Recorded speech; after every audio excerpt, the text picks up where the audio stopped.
أعوذ بالله من الشيطان الرجيم قل إن كنتم تحبون الله فاتبعوني يحببكم الله ويغفر لكم ذنوبكم والله غفور رحيم. ഏറെ ബഹുമാനമുള്ള വിശ്വാസിനികളെ, സൃഷ്ടികർത്താവും സർവ്വലോക നിയന്താവും സർവ്വ അനുഗ്രഹങ്ങളുടെയും ദാതാവുമായ അല്ലാഹുവിന്റെ വിധികളും വിലക്കുകളും യഥോചിതം സൂക്ഷിച്ചു പാലിച്ച് തഖ്വ കൈവിടാതെ മുന്നോട്ടു പോകാൻ പരിശ്രമിക്കണമെന്ന് ഉണർത്തുകയാണ്, ഉപദേശിക്കുകയാണ്. അല്ലാഹു നമുക്കെല്ലാവർക്കും അവനിഷ്ടപ്പെട്ട വഴിയിൽ അടിയുറച്ചു മുന്നോട്ടു പോകാനുള്ള തൗഫീഖ് നൽകി അനുഗ്രഹിക്കുമാറാവട്ടെ. ജീവിതം കൊണ്ട് നേടാനുള്ള ഏറ്റവും പ്രധാനപ്പെട്ടത് പടച്ച റബ്ബിന്റെ ഇഷ്ടമാണ്. ആ റബ്ബ് നമ്മെ ഇഷ്ടപ്പെട്ട് കാണുമോ എന്ന ചിന്ത ഒരു വിശ്വാസിയുടെ ഉള്ളിൽ എപ്പോഴും ഉണ്ടായിരിക്കണം. ജീവിത പ്രയാസങ്ങളും പ്രതിസന്ധികളും നമ്മെ അലട്ടുമ്പോഴും, ജീവിത വഴിയിൽ കഷ്ടനഷ്ടങ്ങൾ നമുക്ക് സംഭവിക്കുമ്പോഴും, നിരാശയും മറ്റു പലതരത്തിലുള്ള മാനസിക സമ്മർദ്ദവും നമ്മെ ബാധിക്കുമ്പോഴും, സ്വന്തത്തിലും കുടുംബത്തിലും സമൂഹത്തിലും വിവിധങ്ങളായിട്ടുള്ള പരീക്ഷണങ്ങൾ നമ്മെ നിരന്തരമായി വേട്ടയാടിക്കൊണ്ടിരിക്കുമ്പോഴുമൊക്കെ നാം ചിന്തിക്കേണ്ടത് നമ്മുടെ റബ്ബ് നമ്മെ ഇഷ്ടപ്പെട്ട് കാണുമോ, അവന്റെ അടുക്കൽ നമ്മൾ ഏറ്റവും നല്ലവനായിരിക്കുമോ എന്ന ചിന്തയാണ്. കാരണം അല്ലാഹു സുബ്ഹാനഹു വ തആല ഒരാളെ ഇഷ്ടപ്പെടുന്നതോടുകൂടെ അയാളുടെ ഭൗതികവും പാരത്രികവുമായ മുഴുവൻ കാര്യങ്ങളും ഏറ്റവും നല്ല ഖൈറിലായി മാറുകയാണ്. റസൂൽ കരീം സല്ലല്ലാഹു അലൈഹി വസല്ലം പറഞ്ഞല്ലോ, അല്ലാഹു ഒരാളെ ഇഷ്ടപ്പെട്ടാൽ, ഖുദ്സിയായ ഹദീസിലൂടെ അല്ലാഹുവിന്റെ വാക്കായിട്ട് പ്രവാചകൻ പറഞ്ഞത്, അവന്റെ കാണുന്ന കണ്ണും കേൾക്കുന്ന കാതും അതുപോലെ തന്നെ പിടിക്കുന്ന കൈയും നടക്കുന്ന കാലും എല്ലാം ഞാനാകും എന്നാണ്. അവൻ വല്ലതും എന്നോട് ചോദിച്ചാൽ അവന് ഞാൻ നൽകും. അവൻ എന്നോട് അഭയം തേടിയാൽ ഞാൻ അവന് അഭയം കൊടുക്കും. അവനെ സംബന്ധിച്ചിടത്തോളം പ്രയാസകരമായ ഒന്നും തന്നെ അവനെ ബാധിപ്പിക്കുക എന്നത് എന്നെ സംബന്ധിച്ചിടത്തോളം അതിയായ പ്രയാസമുള്ള കാര്യമാണ് എന്ന് അല്ലാഹു സുബ്ഹാനഹു വ തആല പറയുന്ന ചില ദാസന്മാരുണ്ട്. ആരാണവർ? അവർ അല്ലാഹുവിന്റെ തൃപ്തിക്ക് പ്രാധാന്യം കൊടുത്ത് പടച്ച റബ്ബിന്റെ ഇഷ്ടം നേടിയെടുത്ത ആളുകളാണ്. മാത്രവുമല്ല, അല്ലാഹു സുബ്ഹാനഹു വ തആല ഇഷ്ടപ്പെടുന്നതും മനുഷ്യന്മാർ ഇഷ്ടപ്പെടുന്നതും തമ്മിലുള്ള വ്യത്യാസം, അല്ലാഹു ഒരാളെ ഇഷ്ടപ്പെട്ടു കഴിഞ്ഞാൽ ആകാശലോകത്തുള്ള മുഴുവൻ മലക്കുകളും നമ്മെ ഇഷ്ടപ്പെടുകയാണ്. ജിബ്രീൽ അലൈഹിസ്സലാത്തു വസ്സലാമെ അല്ലാഹു വിളിച്ചിട്ട് പറയും, ഇന്നല്ലാഹ യുഹിബ്ബു ഫുലാനൻ, അല്ലാഹ് ഇന്നയാളെ ഇഷ്ടപ്പെട്ടിരിക്കുന്നു, ഞാൻ ഇന്നയാളെ ഇഷ്ടപ്പെട്ടിരിക്കുന്നു, അതുകൊണ്ട് താങ്കൾ അദ്ദേഹത്തെ ഇഷ്ടപ്പെടണം. ജിബ്രീൽ അലൈഹിസ്സലാത്തു വസ്സലാം അദ്ദേഹത്തെ ഇഷ്ടപ്പെടുകയാണ്. പിന്നീടോ മുഴുവൻ മലക്കുകളെയും ജിബ്രീൽ വിളിച്ചു വരുത്തിയിട്ട് പറയും, ഇന്നല്ലാഹ യുഹിബ്ബു ഫുലാനൻ ഫഅഹിബ്ബുഹു, അല്ലാഹു ഇന്നയാളെ ഇഷ്ടപ്പെട്ടിരിക്കുന്നു, അതുകൊണ്ട് നിങ്ങൾ എല്ലാവരും ഇഷ്ടപ്പെടണം. ആരാണ് മലക്കുകൾ? ഏറ്റവും നല്ല ആദരിക്കപ്പെട്ട, പടച്ചറബിന് ഒരിക്കലും എതിര് പ്രവർത്തിക്കാത്ത മുഖറബീങ്ങളായ ദാസന്മാരാണ്. രാവും പകലും റബ്ബിന് യാതൊരുവിധ അനാസ്ഥയും കാണിക്കാതെ, അലംഭാവവും കാണിക്കാതെ, മടി പിടിക്കാതെ പൂർണ്ണമായിട്ടും അല്ലാഹു സുബ്ഹാനഹു വ തആലക്ക് ആരാധനകൾ അർപ്പിച്ച് ജീവിക്കുന്ന മലക്കുകൾ, അവരുടെ എണ്ണം എത്രയാണ്? വമാ യഅലമു ജുനൂദ റബ്ബിക ഇല്ലാഹു, എത്ര മലക്കുകളുണ്ടെന്ന എണ്ണം അല്ലാഹ്ക്ക് മാത്രമേ അറിയൂ, അത്രയധികമുണ്ടെന്നാണ്. ആകാശലോകത്ത് 4 വിരൽ വെക്കാനുള്ള സ്പേസിലെല്ലാം മലക്കുകൾ സുജൂദിൽ കിടക്കുന്നുണ്ട് എന്ന് റസൂൽ കരീം സല്ലല്ലാഹു അലൈഹി വസല്ലം പറഞ്ഞിട്ടുണ്ടെങ്കിൽ, മനുഷ്യരെക്കാളോ എത്രയോ 10 മടങ്ങ് ഇരട്ടി വലിപ്പം വരുന്ന, എണ്ണം വരുന്ന ആ മലക്കുകൾ നമ്മെ ഇഷ്ടപ്പെടാനുള്ള കാരണം അല്ലാഹു ഇഷ്ടപ്പെട്ടു എന്നതാണ്. അല്ലാഹുവിന്റെ ഇഷ്ടം നേടി ശുഷ്കമായ നമ്മുടെ ജീവിത കാലഘട്ടം ഇവിടെ കഴിച്ച് മരണപ്പെട്ടു പോകാൻ നമുക്ക് പറ്റിയാൽ, ആകാശലോകത്തുള്ള മുഴുവൻ മലായിക്കത്തുകളും നമ്മുടെ ആത്മാവിനെ, നമ്മുടെ റൂഹിനെ അനുഗമിക്കുകയാണ്. ആകാശ കവാടങ്ങൾ തുറക്കപ്പെടുകയും 1-ാം ആകാശം മുതൽ 2-ാം ആകാശം വരെ അവിടെയുള്ള മുഴുവൻ മലക്കുകളും അല്ലാഹു ഇഷ്ടപ്പെട്ട ദാസന്റെ റൂഹിനെ അനുഗമിക്കുമെന്ന് അല്ലാഹുവിന്റെ പ്രവാചകൻ സല്ലല്ലാഹു അലൈഹി വസല്ലം ഓർമ്മപ്പെടുത്തി. അവിടുന്ന് അങ്ങോട്ട് 2-ൽ നിന്ന് 3-ലേക്കും 3-ൽ നിന്ന് 4-ലേക്കും വലിയ സ്വീകരണങ്ങൾ ഏറ്റുവാങ്ങിയിട്ടാണ് അയാൾ പോകുന്നത്. ഒരു ജനപ്രതിനിധിക്ക് ലഭിക്കുന്നതിനേക്കാൾ വലിയ സ്വീകരണം ആകാശലോകത്ത് ഒരു മുഅ്മിനായ മനുഷ്യന്റെ ആത്മാവിന് ലഭിക്കുന്നു എന്ന് പറയുമ്പോൾ അതിന്റെ കാരണം എന്താണ്? അള്ളാഹുവിന്റെ ഇഷ്ടം നേടി എന്നതാണ്. സുഹൃത്തുക്കൾ, അള്ളാഹുവിന്റെ ഇഷ്ടം നേടി എന്നതിന് നമുക്ക് ലഭിക്കുമെന്നതിനുള്ള തെളിവുകൾ എന്താണ്? ഏറ്റവും പ്രധാനപ്പെട്ട 8 അടയാളങ്ങളെക്കുറിച്ച് പണ്ഡിതന്മാർ പറഞ്ഞതാണ് ഇന്ന് നമ്മൾ സംസാരിക്കുന്നത്. ഒന്ന്, അള്ളാഹുവിനെ അതിയായി ദിക്റെടുക്കുന്ന സ്വഭാവം നമുക്കുണ്ടോ? അത് അള്ളാഹു നമ്മെ ഇഷ്ടപ്പെട്ടതിന്റെ അടയാളമാണ്. ഒരാളെ ഇഷ്ടപ്പെടുന്നുവെങ്കിൽ എപ്പോഴും അയാളെക്കുറിച്ച് ഓർക്കാനും അയാളെക്കുറിച്ച് സ്മരിക്കാനും അയാൾ വലിയ താല്പര്യം കാണിക്കും. ഇതുപോലെ അള്ളാഹുവിനെ ഇഷ്ടപ്പെടുന്നുണ്ടോ നമ്മൾ? എങ്കിൽ അള്ളാഹുവിനെ നിരന്തരമായി നമുക്ക് സ്മരിക്കാൻ സാധിക്കും. അങ്ങനെ നാവുകൊണ്ടും ഹൃദയം കൊണ്ടും അള്ളാഹുവിനെ നിരന്തരമായി സ്മരിക്കുന്ന ഒരു സ്വഭാവം നമുക്കുണ്ടെങ്കിൽ അത് അള്ളാഹു സുബ്ഹാനഹു വ തആല നമുക്ക് നൽകുന്ന വലിയൊരു തൗഫീഖാണ്. അള്ളാഹുവിനെ ദിക്റെടുക്കാനുള്ള തൗഫീഖ് പടച്ച റബ്ബ് സുബ്ഹാനഹു വ തആല നമ്മെ ഇഷ്ടപ്പെട്ടു എന്നതിന്റെ അടയാളമാണ്. ഫദ്കുറൂനി യദ്കുറുക്കും വഷ്കുറൂലി വലാ തക്ഫുറൂൻ. നിങ്ങൾ എന്നെ ഓർക്കണം, എന്നാൽ ഞാൻ നിങ്ങളെ ഓർക്കുമെന്നാണ്. ആരാണ് സുഹൃത്തുക്കളെ നമ്മെ ഓർക്കുന്നത്? ഈ പ്രവിശാലമായ പ്രപഞ്ചത്തിന്റെ ഉടമസ്ഥനായ സൃഷ്ടാവും നിയന്താവും കൈകാര്യകർത്താവുമായ പടച്ച റബ്ബ് നമ്മെ ഓർക്കാനുണ്ടെങ്കിൽ ഈ ലോകത്ത് നമ്മെ ആരും ഓർത്തില്ലെങ്കിലും സ്മരിച്ചില്ലെങ്കിലും സ്തുതിച്ചില്ലെങ്കിലും വാഴ്ത്തിയില്ലെങ്കിലും നമുക്കൊരു പ്രശ്നവുമില്ല. കാരണം അള്ളാഹു നമ്മെ ഓർക്കും. അള്ളാഹു നമ്മെ ഓർക്കണമെങ്കിൽ നാം അള്ളാഹുവിനെ ഓർക്കണം. അള്ളാഹുവിന്റെ പ്രവാചകൻ സല്ലല്ലാഹു അലൈഹി വസല്ലം പറഞ്ഞ ഒരു ഖുദ്സിയായ ഒരു ഹദീസിൽ കാണാം, ഒരു അടിമ തന്റെ മനസ്സിൽ അള്ളാഹുവിനെ ഓർത്താൽ അള്ളാഹു അവന്റെ മനസ്സിൽ അവനെ ഓർക്കുമെന്നാണ്. ഒരു അടിമ ഒരു സദസ്സിന് മുന്നിൽ വെച്ചാണ് അള്ളാഹുവിനെ കുറിച്ച് സംസാരിക്കുന്നത് എങ്കിൽ പടച്ച റബ്ബ് ഈ സദസ്സിനേക്കാളും ഏറ്റവും മഹോന്നതമായ ഒരു സദസ്സ് മലഉൽ അലയിൽ ആകാശ ലോകത്ത് മലക്കുകളുടെ സവിധത്തിൽ വെച്ച് അയാളെ പ്രശംസിച്ച് സംസാരിക്കുമെന്നും പ്രവാചകൻ സല്ലല്ലാഹു അലൈഹി വസല്ലം ഓർമ്മപ്പെടുത്തുകയാണ്. അതുകൊണ്ട് തന്നെ രാവിലും പകലിലും ഏകാന്തതയിലും കൂട്ടത്തിലും ഏതൊരു സന്ദർഭത്തിലും പടച്ച റബ്ബിനെ ഓർത്തുകൊണ്ട് സ്മരിച്ചുകൊണ്ട് ജീവിക്കാൻ നമുക്ക് സാധിക്കുന്നുണ്ടെങ്കിൽ അതൊരു തൗഫീഖാണ്. ആ തൗഫീഖ് അള്ളാഹു ഇഷ്ടപ്പെട്ടവർക്ക് മാത്രം ലഭിക്കുന്ന ഒരു അനുഗ്രഹമാണ്. ഒന്നാമത്തെ ക്വാളിറ്റി എന്ന് പറയുന്നത് പടച്ച റബ്ബിനെ ദിക്റെടുക്കുന്ന ഒരു സ്വഭാവം നമുക്കുണ്ടെങ്കിൽ അതൊന്നാമത്തെ അടയാളമാണ്. രണ്ടാമത്തെ അടയാളം നിർബന്ധ കർമ്മങ്ങളിൽ നമ്മൾ കാണിക്കുന്ന കണിശതയാണ്.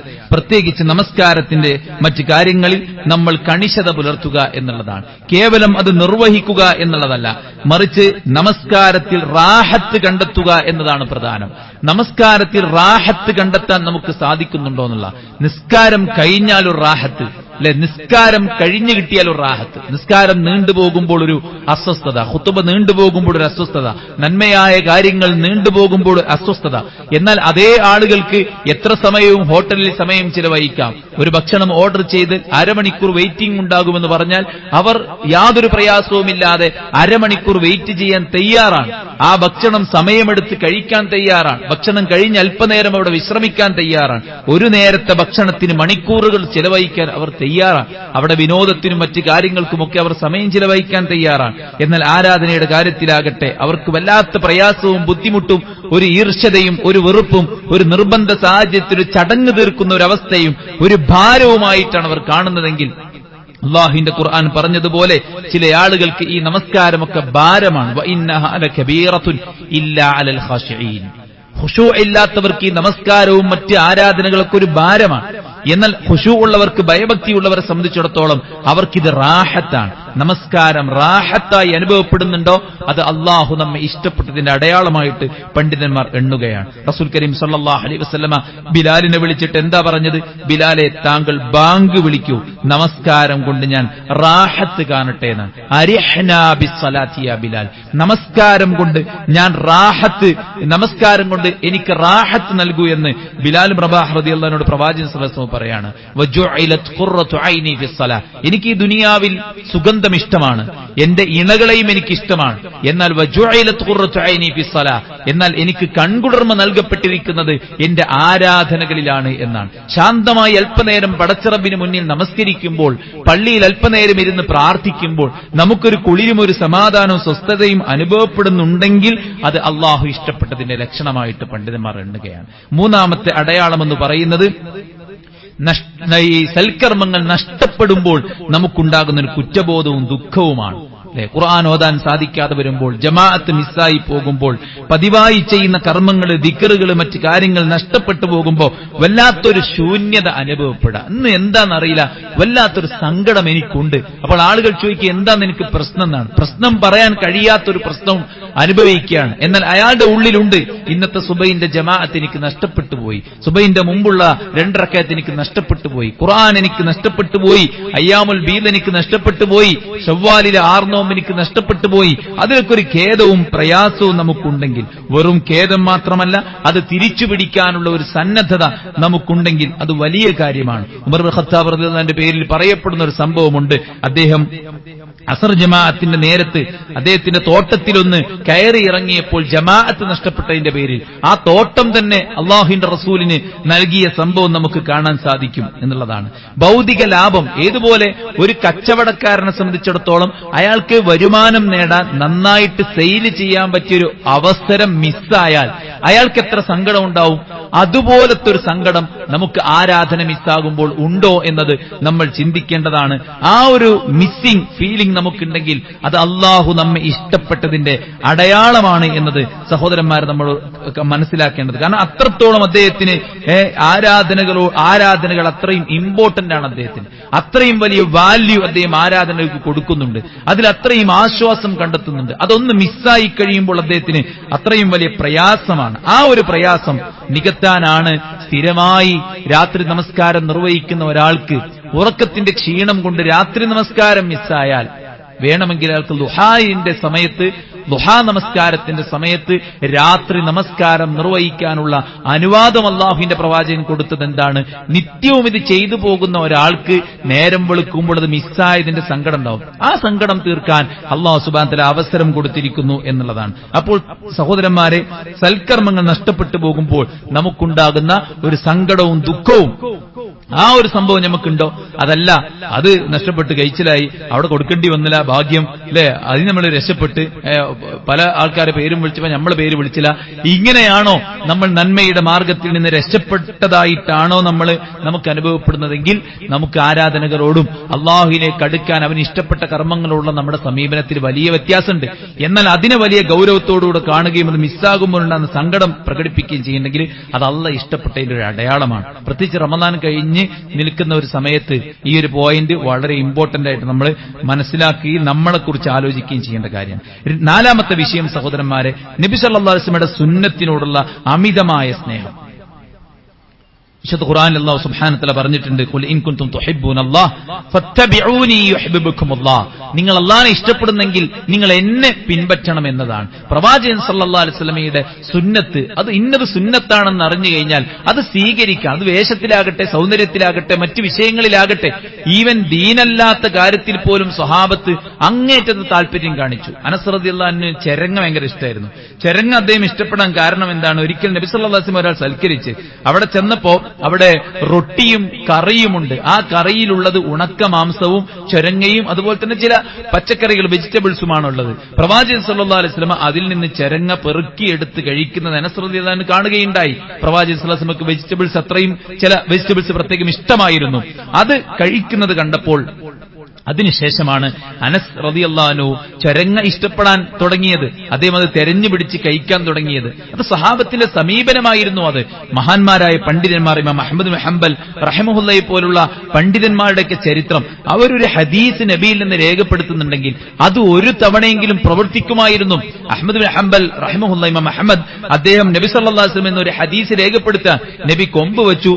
എന്നിട്ടത് ചെയ്തു കൊടുത്ത ആൾക്ക്, അതായത് പിന്നെ ഹിജാമ ചെയ്തു പ്രവാചകൻ സല്ലല്ലാഹു അലൈഹി വസല്ലം, അത് ചെയ്ത ആൾക്ക് 1 ദിർഹം പാരിതോഷികം നൽകുകയും ചെയ്തു എന്ന ഹദീസ് എഴുതിയ ഇമാം അഹ്മദ് കിതാബ് പൂട്ടിയിട്ട് നേരെ അതുപോലെ ചെയ്തിട്ട് തിരിച്ചു വന്നിട്ടാണ് പിന്നെ അടുത്ത ഹദീസ് രേഖപ്പെടുത്തുന്നത്. അങ്ങനെയായിരുന്നു സഹാബത്ത്, നമ്മുടെ മുൻഗാമികൾ നബിയുടെ സുന്നത്തിനെ, നബി ചര്യയെ കണ്ടിരുന്നത് എന്നത് നമ്മൾ മനസ്സിലാക്കേണ്ടതുണ്ട്. നമ്മൾ എന്താ ചിന്തിക്കാറുള്ളത്? അതിപ്പോ നിർബന്ധമല്ലല്ലോ, സുന്നത്തായ കാര്യമല്ലേ, എടുത്താൽ കൂലുണ്ട്, എടുത്തില്ലെങ്കിൽ കുറ്റല്ലല്ലോ എന്ന നിലക്കാണ് പലപ്പോഴും പല ആളുകളും കാണാറുള്ളത്. എന്നാൽ സഹാബത്തും നമ്മുടെ മുൻഗാമികളും അങ്ങനെയല്ല കണ്ടത്. നമ്മൾ നമ്മൾക്ക് നിത്യവും ചെയ്തു പോകുന്ന നബിചര്യ നമ്മുടെ ജീവിതത്തിൽ ഉണ്ടെന്നല്ലാതെ തേടിപ്പിടിച്ച് കണ്ടെത്തുക എന്നുള്ളത് നമ്മുടെ ഉള്ളിൽ ഇല്ലാത്ത കാര്യമാണ്. എന്നാൽ സ്വഹാബത്ത് നബി സല്ലല്ലാഹു അലൈഹി വസല്ലമയുടെ ജീവിതത്തെ തേടിപ്പിടിച്ച് പ്രവാചകൻ ഓരോ മൊമെന്റിലും എങ്ങനെയാണ് പെരുമാറുന്നത്, എങ്ങനെയാണ് ഇടപെടുന്നതെന്ന് തേടിപ്പിടിച്ച് കണ്ടെത്തി അതുപോലെ ചെയ്തിരുന്നവരായിരുന്നു സ്വഹാബത്ത് എന്ന് നമുക്ക് ചരിത്രത്തിൽ കാണാൻ സാധിക്കും. അതുകൊണ്ട് തന്നെ അള്ളാന്റെ ഇഷ്ടം അത് നമുക്ക് കിട്ടിയിട്ടുണ്ട് എന്നതിന്റെ ഒരു പ്രകടമായ ലക്ഷണം സുന്നത്തിനോട് നമുക്ക് ഇഷ്ടമുണ്ടോ, അത് സ്വീകരിക്കാനും അത് പ്രാവർത്തികമാക്കാനും നമ്മൾ ശ്രദ്ധിക്കുന്നുണ്ടോ എങ്കിൽ അത് ആ ഒരു അലാമത്താണ് എന്നതാണ്. അഞ്ചാമത്തെ കാര്യം ഐച്ഛികമായ ഇബാദത്തുകളോട്, അതായത് നിർബന്ധ നിസ്കാരമുണ്ട്, അതിന്റെ പിന്നോടിയായി ഇതിന് മുമ്പിലും പിമ്പിലുമായിട്ട് റവാത്തിബുകളുണ്ട്, നിർബന്ധ നോമ്പുണ്ട്, അതല്ലാത്ത തിങ്കളും വ്യാഴവും അയ്യാമുൽ ബീദും മറ്റു ആശൂറാവും താസുആവും മുഹറം നോമ്പും അറഫ നോമ്പും അങ്ങനെ എല്ലാം നോമ്പുകളുണ്ട്. ഇപ്പൊ ഫർള് നോമ്പിന് പുറമെ സുന്നത്തായ നോമ്പുകൾ നോൽക്കാൻ, ഫർളായ സക്കാത്തിന് പുറമെ സുന്നത്തായിട്ടുള്ള സദഖകൾ വർദ്ധിപ്പിക്കാൻ, ഫർളായ ഹജ്ജിന് പുറമെ ഹജ്ജിന്റെ പ്രതിഫലം ഓഫർ നൽകപ്പെട്ട മറ്റു പല കർമ്മങ്ങൾ അതിൽ ശ്രദ്ധ ചെലുത്തിക്കൊണ്ട് മുന്നോട്ട് പോകാൻ, അങ്ങനെ ഐച്ഛികമായ അതായത് നിർബന്ധമല്ലാത്ത കർമ്മങ്ങളോട് നമുക്കൊരു താല്പര്യമുണ്ടെങ്കിൽ അത് അള്ളാഹു നമ്മെ ഇഷ്ടപ്പെട്ടതിന്റെ അടയാളമായിട്ട് പണ്ഡിതന്മാർ എണ്ണിയിട്ടുണ്ട്. ഒരു വിശ്വാസിയുടെ പ്രാർത്ഥന എന്താണ്? അല്ലാഹുമ്മ ഇന്നി അസ്അലുക ഹുബ്ബക വഹുബ്ബ മൻ യുഹിബ്ബുക വഹുബ്ബ അമലൻ യുഖർരിബുനി ഇലാ ഹുബ്ബിക. അല്ലാഹു നിന്റെ ഇഷ്ടം ചോദിക്കുന്നു, നീ ഇഷ്ടപ്പെട്ടവരുടെ ഇഷ്ടം ഞാൻ നിന്നോട് ചോദിക്കുന്നു, നിനക്ക് ഇഷ്ടപ്പെട്ട കർമ്മങ്ങളോടുള്ള ഇഷ്ടം ഞാൻ നിന്നോട് ചോദിക്കുന്നു എന്നാ പ്രവാചകൻ സല്ലല്ലാഹു അലൈഹി വസല്ലം ഖുദ്സിയായ ഒരു ഹദീസിലൂടെ പറയുന്നുണ്ട്. അള്ളാഹുവിലേക്ക് അടുക്കാനുള്ള വഴി എന്താണ്? ഫർളായ കർമ്മങ്ങളാണ്. ഫർളിന് പുറമെ സുന്നത്തായ കർമ്മങ്ങൾ, ഐച്ഛികമായ കർമ്മങ്ങളിലൂടെ അല്ലാതെ അള്ളാന്റെ ഇഷ്ടം നേടാൻ നിങ്ങൾക്ക് സാധിക്കുകയില്ല എന്ന് ഹദീസുകൾ നമുക്ക് പ്രത്യേകം കാണാൻ സാധിക്കും. അതുകൊണ്ട് തന്നെ ഐച്ഛികമായ ഇബാദത്തുകളോട്, അതായത് നിർബന്ധ കർമ്മങ്ങൾക്ക് പുറമെയുള്ള ധാരാളം കർമ്മങ്ങൾ, നിർബന്ധത്തെക്കാളും കൂടുതൽ അത്തരം കർമ്മങ്ങളായിരിക്കും. ചില ആളുകൾ നിർബന്ധം ഗൗനിക്കുന്നത് പോലെ തന്നെ അത്തരം കാര്യങ്ങൾ ഗൗനിക്കാറുമുണ്ട്. അതായത് 2 റക്അത്ത് സുബഹിന്റെ മുമ്പുള്ള 2 റക്അത്ത് അവർ ഗൗരവത്തോടെ, അതില്ലാതെ സുബഹി നിസ്കരിക്കാൻ അവർക്ക് ആകാത്തൊരവസ്ഥ അല്ലെ. ഏത് കാര്യവും സുന്നത്തായ കർമ്മങ്ങളെ നിർബന്ധ കർമ്മങ്ങളെ കൊണ്ടു നടക്കുന്ന പോലെ കൃത്യമായി കൊണ്ടു നടക്കുന്ന ആൾക്കാരുണ്ട്.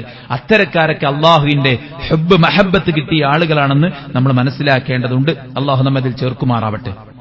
6ാമത്തെ കാര്യം സുഹൃത്തുക്കളെ, അള്ളാന്റെ പ്രീതി മാത്രം ആഗ്രഹിച്ചുകൊണ്ട് മറ്റുള്ളവരെ സ്നേഹിക്കുക എന്നുള്ളതാണ്.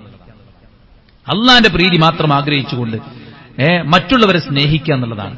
മഹാന്മാരായ മുൻഗാമികൾ അവരൊക്കെ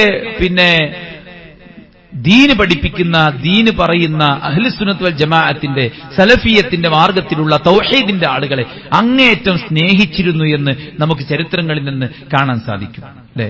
ദമസ്കസിലെ പള്ളിയിൽ മഹാനായ മുആദ് റളിയല്ലാഹു അൻഹു ക്ലാസ് എടുക്കുമ്പോൾ അവിടെ ക്ലാസ് കേൾക്കാൻ വന്നിരുന്ന ഒരു പണ്ഡിതനുണ്ടായിരുന്നു. അദ്ദേഹം മഹാനായ മുആദ് റളിയല്ലാഹു അൻഹു കെട്ടിപ്പിടിച്ചുകൊണ്ട് ഞാൻ നിങ്ങളെ അള്ളാഹുവിന്റെ മാർഗത്തിൽ സ്നേഹിക്കുന്നു എന്ന് പറഞ്ഞപ്പോൾ മഹാനായ മുആദ് റളിയല്ലാഹു അൻഹു പറയുന്നുണ്ട്, എങ്കിൽ താങ്കൾക്ക് സന്തോഷിക്കാം, കാരണം റസൂലുള്ളാഹി സ്വല്ലല്ലാഹു അലൈഹി വസല്ലം പറഞ്ഞിട്ടുണ്ട്, വജബത് മഹബ്ബതി ലിൽ മുതഹാബീന ഫിയ, എന്റെ മാർഗത്തിൽ പരസ്പരം സ്നേഹിക്കുന്നവരുടെ മേൽ എന്റെ സ്നേഹം നിർബന്ധമാണ് എന്ന് പറഞ്ഞിട്ടുണ്ട് എന്നാണ്. അപ്പോൾ അള്ളാന്റെ പേരിൽ നമ്മൾ പരസ്പരം സ്നേഹിക്കുക, പരസ്പരം സന്ദർശനം നടത്തുക, പരസ്പരം സമ്പത്ത് വിനിയോഗിക്കുക, പരസ്പരം ഒരുമിച്ച് കൂടിയിരിക്കുക. ഇതിപ്പോ വേറെ താല്പര്യത്തിനൊന്നല്ല നമ്മളിവിടെ ഒരുമിച്ച് കൂടിയത്, മറിച്ച് അള്ളാന്റെ ദീനിന് വേണ്ടി ഒരുമിച്ച് കൂടിയതാണ്. ഇതൊക്കെ അള്ളാന്റെ ഇഷ്ടം കിട്ടാൻ നിർബന്ധമായ കാര്യമാണ്. അതുകൊണ്ട് തന്നെ അള്ളാന്റെ ഇഷ്ടത്തിന് വേണ്ടി ആരെങ്കിലും പരസ്പരം സ്നേഹിച്ചു കഴിഞ്ഞാൽ അത് അള്ളാന്റെ ഇഷ്ടം കിട്ടിയതിന്റെ അടയാളമായിട്ട് പ്രവാചകൻ സല്ലല്ലാഹു അലൈഹി വസല്ലം പറഞ്ഞത് നമുക്ക് ഹദീസിൽ കാണാം.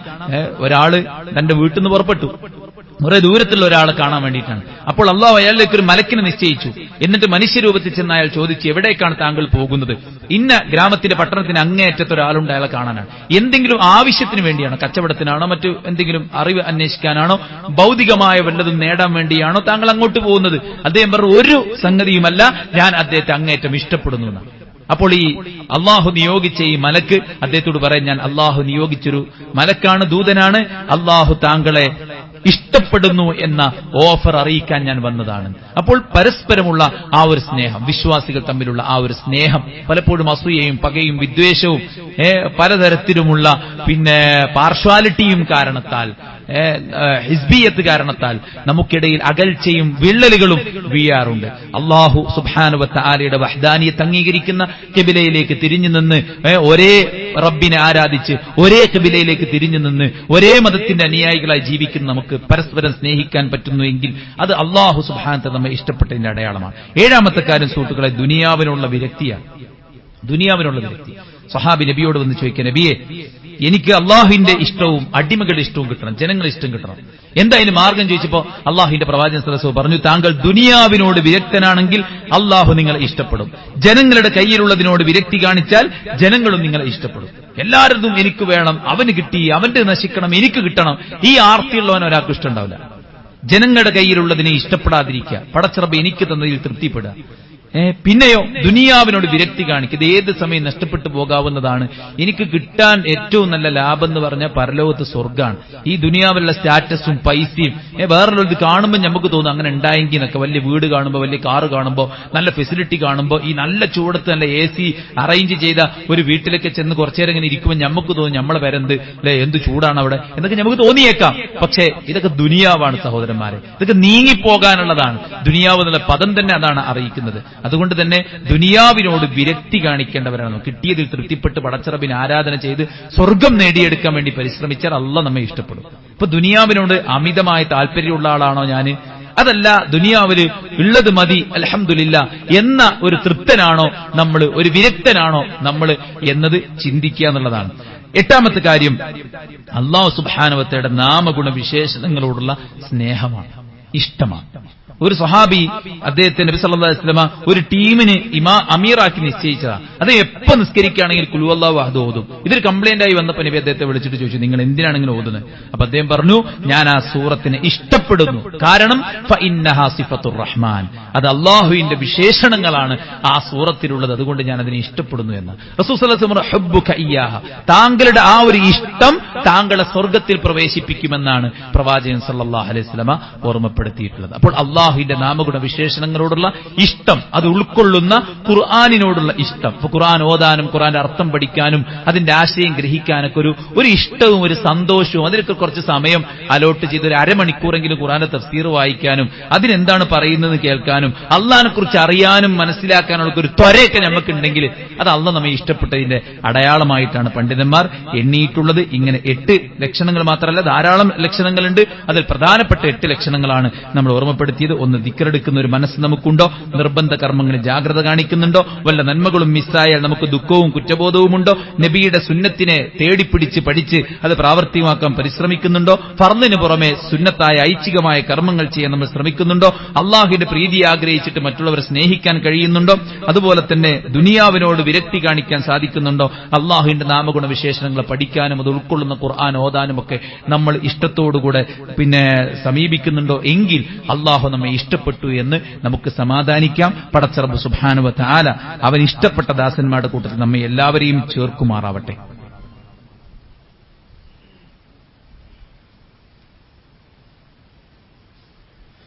അൽഹംദുലില്ലാഹി വസ്സലാത്തു വസ്സലാമു അലാ റസൂലില്ലാഹി വഅലാ ആലിഹി വസഹ്ബിഹി അജ്മഈൻ. അമ്മാ ബഅദ്.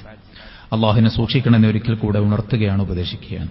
സഹോദരന്മാരെ, മുമ്പത്തെ പോലെയല്ല ഇന്ന് നമ്മുടെ എല്ലാവരുടെയും കയ്യിൽ സോഷ്യൽ മീഡിയ വന്ന കാലമായതുകൊണ്ട് എന്തും ഏതും കേൾക്കാനും അറിയാനും ഒക്കെയുള്ളൊരവസ്ഥ നമുക്കെത്തിയിട്ടുണ്ട്.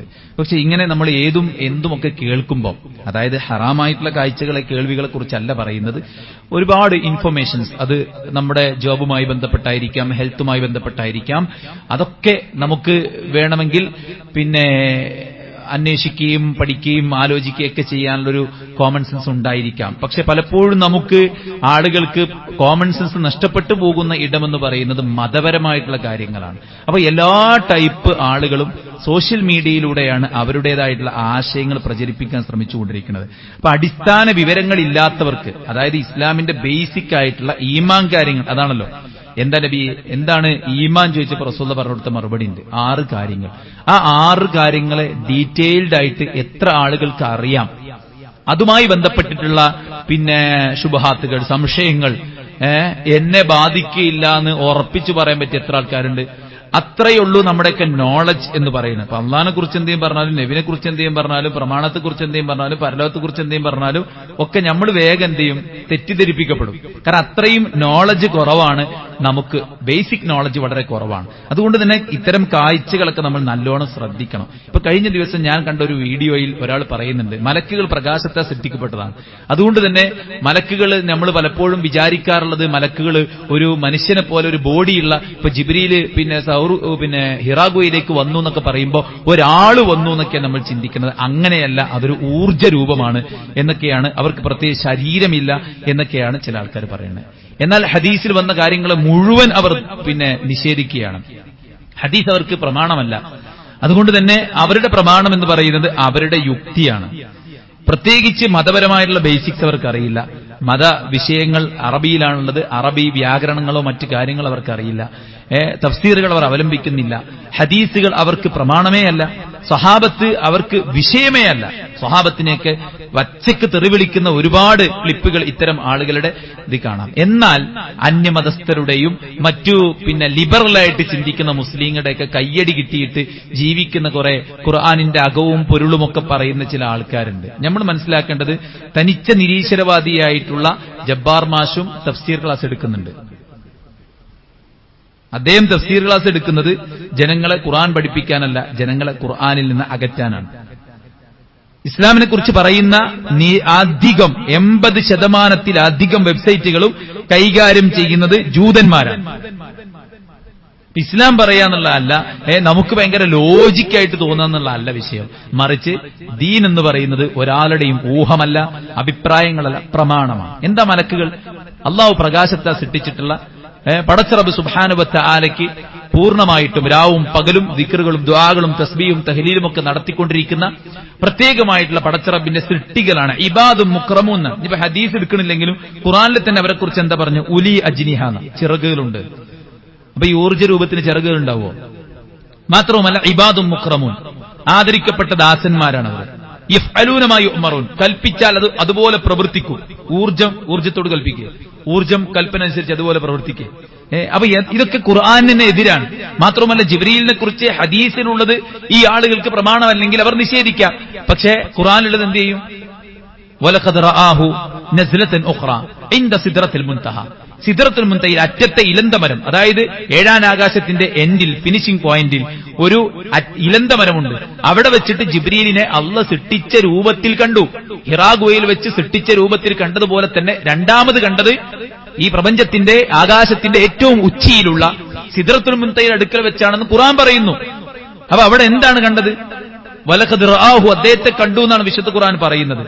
മാത്രവുമല്ല, വിശുദ്ധ ഖുർആനിലെ മലക്കുകളുമായി ബന്ധപ്പെട്ട പരാമർശങ്ങൾ ഏത് പരിശോധിച്ചു നോക്കിയാലും മരണത്തിന്, ഇപ്പൊ മലക്കുൽ മൗത്ത് അതൊരു ഊർജ്ജ രൂപമാണ് എന്നൊക്കെ പ്രത്യേകം പറയുന്നുണ്ട്. മലക്കുൽ മൗത്ത് എന്നല്ല അസ്രായീൽ എന്നൊക്കെയാണ് പറയുന്നത്. അത് പോട്ടെ, എന്നിരുന്നാൽ അപ്പൊ ഖുർആനിലെ ആയത്തുകൾ എന്ത് ചെയ്യും?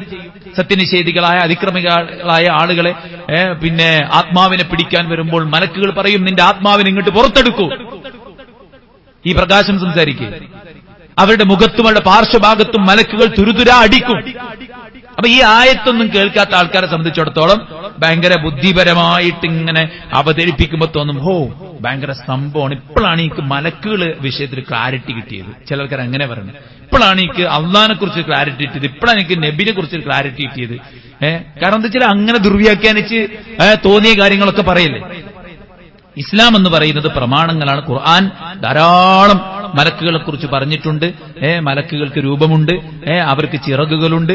ജിബ്രീലിനെ തന്നെ പറഞ്ഞില്ലേ, ഒരു ജിബ്രീലിന്റെ വലിപ്പൊക്കെ സദ്ദൽ ഉഫുഖ് എന്ന് പറഞ്ഞു, 2 ചിറകുകൾ വിരിച്ചു വെച്ചാൽ ചക്രവാളം മുട്ടിയതുപോലെ തോന്നും. അള്ളാന്റെ അർശ് വഹിക്കുന്ന മലക്കുകൾ എനിക്ക് കാണിച്ചു തന്നു. അവരുടെ ഷഹ്മത്ത് ഉദിന് മുതൽ ആത്തിഖ് വരെ, അവിടെ ചെവിക്കുന്നി മുതൽ ഷോൾഡർ വരെ 500 വർഷത്തെ അല്ലെങ്കിൽ 700 വർഷത്തെ വൈദൂരമുള്ളതായിട്ട് ഞാൻ കണക്കാക്കുന്നു എന്നൊക്കെ റസൂൽ സല്ലല്ലാഹു അലൈഹി വസല്ലം പറഞ്ഞ ഹദീസുകൾ. അതൊക്കെ എന്ത് ചെയ്യും? അപ്പോൾ സുഹൃത്തുക്കളെ, നമ്മൾ ചിന്തിക്കുക, വളരെയധികം തെറ്റിദ്ധരിപ്പിച്ചുകൊണ്ട് ഖുർആനെ ദുർവ്യാഖ്യാനിച്ചുകൊണ്ട് തങ്ങളുടെ സ്വാർത്ഥ താല്പര്യങ്ങൾക്കും കയ്യടിക്കും വേണ്ടി പണിയെടുക്കുന്ന ആൾക്കാരുണ്ട്. അതിൽ ഏറ്റവും വലിയ പ്രശ്നം തനിച്ച കുഫ്റിലേക്ക് നമ്മൾ പോകും എന്നുള്ളതാണ്. അതായത് മലക്കുകളിലുള്ള വിശ്വാസം ഈമാൻ കാര്യത്തിൽപ്പെട്ടതാണ്. അതിൽ ഇങ്ങനെ കുറെ കൈക്രിയകൾ ചെയ്തു കഴിഞ്ഞാൽ അതാണ് ശരിയെന്ന് വിശ്വസിച്ചു കഴിഞ്ഞാൽ നമ്മൾ എന്ത് വെച്ചാൽ നമ്മളെ ഈമാൻ നഷ്ടപ്പെട്ടു പോകുമെന്ന കാര്യം മനസ്സിലാക്കുക. വിശുദ്ധ ഖുർആനും പ്രവാചകൻ സല്ലല്ലാഹു അലൈഹി വസല്ലമയിൽ നിന്നുള്ള സ്വഹീഹായ ഹദീസുകളും മുഴുവൻ നമുക്ക് പ്രമാണമാണ്. ലഖദ് ഊതീതുൽ ഖുർആൻ വമിസ്ലഹു മഅഹു, എനിക്ക് ഖുർആൻ നൽകപ്പെട്ടിട്ടുണ്ട്, അതുപോലെ ചിലതും. ഏതാണ് അതുപോലെ ചിലതും? അത് ഹദീസുകളാണ്. ജിബ്രീൽ ഖുർആൻ കൊണ്ട് മാത്രമല്ല വന്നത്, ഹദീസും കൊണ്ട് വന്നിട്ടുണ്ടെന്ന് റസൂൽ സല്ലല്ലാഹു അലൈഹി വസല്ലം പറഞ്ഞിട്ടുണ്ട്. അതുകൊണ്ട് ഇത്തരം ഹദീസ് നിഷേധികളെ, ഇത്തരം മതയുക്തിവാദികളെ നമ്മൾ തിരിച്ചറിയേണ്ടതുണ്ട് എന്നുള്ളതാണ്. തെറ്റിദ്ധരിപ്പിക്കുന്ന ആൾക്കാർ ഇവര് മാത്രമല്ല, വേറെയും കുറെ ആൾക്കാരുണ്ട്. ഇപ്പോൾ ജാറ വ്യവസായം പൊലിപ്പിക്കാൻ വേണ്ടിയിട്ട് നബിയുടെ ഖബറിന് മുകളിൽ കുബ്ബയില്ലേ, പിന്നെ എന്താ നമ്മൾ കുബ്ബ കെട്ടുന്നതുകൊണ്ട് എന്നൊക്കെ പറയുന്ന ആൾക്കാരെ കാണാൻ സാധിക്കും. ചരിത്രപരമായിട്ട് നോക്കിയാൽ ഹിജ്റ 7-ാം നൂറ്റാണ്ടിന് ശേഷമാണ് അന്നത്തെ ഭരണാധികാരികൾ അവർക്ക് തോന്നിയ രൂപത്തിൽ അവർ കുബ്ബകൾ ഉണ്ടാക്കി. ഇന്ന് പച്ചയാണ്, അന്ന് ആദ്യ സമയത്ത് അത് നീലയായിരുന്നു. അതുകൊണ്ട് പഴയ ഗ്രന്ഥങ്ങളിലൊക്കെ നീലക്കുബ്ബ എന്നാണ് കാണാൻ പറ്റുക. ഇപ്പോഴാണ് പച്ചക്കുബ്ബയായിട്ടുള്ളത്. കുബ്ബയും നബിയുടെ ഖബറും തമ്മിൽ ഒരു ബന്ധവുമില്ല എന്നത് വളരെ കൃത്യമായി മദീനയുടെ ചരിത്രങ്ങളും എല്ലാം പറയുന്ന കിതാബുകളിലുള്ളതാണ്. ഇത്തരം വിഷയങ്ങൾ പഠിക്കാനുള്ള അവസരങ്ങൾ നമ്മൾ നല്ല ബോധപൂർവ്വം ഉപയോഗപ്പെടുത്തുക.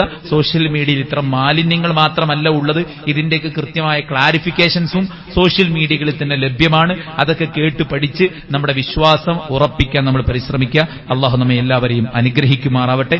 നമ്മുടെ എല്ലാ വീഴ്ചകളും അള്ളാഹു വിട്ടുപുറത്ത് മാപ്പാക്കി തരുമാറാവട്ടെ. അവന്റെ പരിശുദ്ധ ജന്നാത്തുൽ ഫിർദൗസിൽ അള്ളാഹു നമ്മെ എല്ലാവരെയും ചേർക്കുമാറാവട്ടെ.